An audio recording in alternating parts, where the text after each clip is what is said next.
All right, so I'm giving you an overview of how this is supposed to work. And there I was.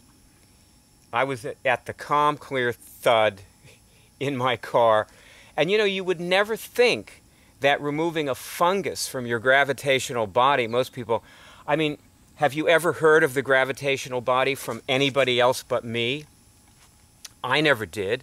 You know, this is something that we channeled, you know, the spiral body and the gravitational body and the celestial body and so on. Over years, you see, are you starting to realize that what you're doing here is hugely dependent on psychic abilities? That you can test down this list on this page and something is telling you what things to look for. And that thing is not you. You can test through, you know, like somebody can hold up a list and they can test actually with you and they can say this one, this one, this one. You can't see the list and you'll test for the same thing they do. And that, you know, working with friends is when you really know what you're doing is real. And basically I think that's why I went forward so quickly, so easily, because I had a company that did seminars. I had hundreds of people who I could grab and take aside at a course, and, or you know, at the break anyway, and say, or even at the course itself, I would grab assistants and use them as guinea pigs. You know, I take them down to the dock. We used to rent a summer camp for one of our courses, and I took a series of people down to the dock one day, and I discovered and checked and actually tested the parameters of the lower dimensional disabilities, which those things kill you. I mean, they're heavy. You know, I mean, one of them weakens all your lower organs and another one weakens all your upper organs. So when I say they kill you, I mean directly kill you physically. Anyway, so it's at the point, I mean, you can do it when you're not at the calm, clear thud. You can just do it after you've removed something and you get signal 3. You feel a little better, you know. You laugh a little bit, you feel a little better. And you can do it anytime, but sometimes you want to wait until you really you've taken out a series of things and all of a sudden you just don't feel like taking anything else out. You are in this place of absolute serenity where inside you are silent. You know, as they say in the Zen people, the Buddhists say your mind is quiet and you can see, it's like a pond, a still pond, and you can see the reflection of the moon, the self, you know. And out here in the woods, for example, inside I can be quiet, and outside I hear everything as though it were amplified, like the birds and the insects and the wind and the little breezes and so on. It's just amazing. And this is the point where you do the accelerator. You see, and this is why at the top of it, before you start the accelerator, it says be quiet. And if you're quiet right now, you know, you actually did remove something, you're in the calm, clear place, you're probably hearing me in a completely different way. So one thing I might suggest is if you just blundered in here, you were wondering what the accelerator was and you actually hadn't cured anything, get out of here. You know, go cure something first and then come back when you have that silence, that internal silence. And then you do the accelerator. And the accelerator has 2 parts. Didn't used to.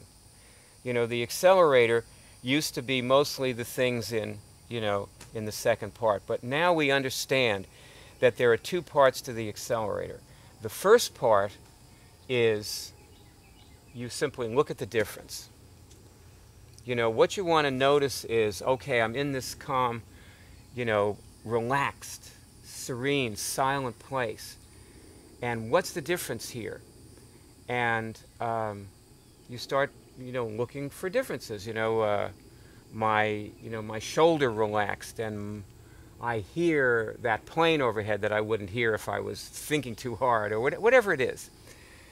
And the second thing is what does it mean? What does this calm place, and what do these differences signify? What do they say about me? What new direction is implied for me, for my life, for my actions, for my behaviors, for everything about me? And when you discover that there are new responses that have now become easy, that's a signal. You see, that means you're actually curing your cancer. This is what it is to follow the thread. The thread is made of the calm, clear place. And it is the thread that you follow that takes you out. See, when I say the Big Bang, this is not cured, okay? This is better. This is not cured. It's a long, long series of Big Bangs to cured for most of us.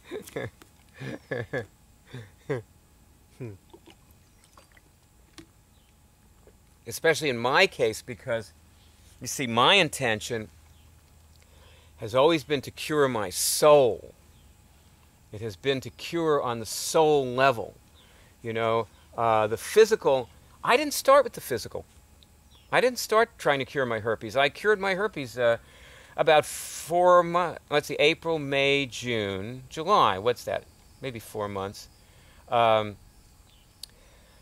Later, I discovered I could cure herpes. It was a discovery I made while I was curing my soul. You know, I discovered that I could cure physical things. That was a big bonus.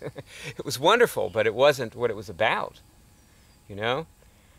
And for you to get beyond the negative medical test, it has to shift. You know, it's got to become your soul that you are curing. And this is why we have bumper stickers. Because, you know, a cured soul truly cares about other people. You know, and if you find that you just don't care, you know, funny thing, I just had an idea. I don't know if I'm going to actually do this, but the idea I just had was for a question, which is, where are you on the scale of caring? And we could link the scale of caring here to this accelerator, you know. All of this is interconnected. So, I mean, for that matter, we could say, are your God connectors in, and link the God connectors and so on. So maybe it's not the thing to do, but it's just a thought, you know, passing thought I'm having. You know, you have no idea how many good ideas I get all day that I reject. Even though they're great and they would really work and so on. But you can't do everything. Okay, so you come to this next thing, okay? And the thing is, what does it mean? And this, what does it mean, has aspects.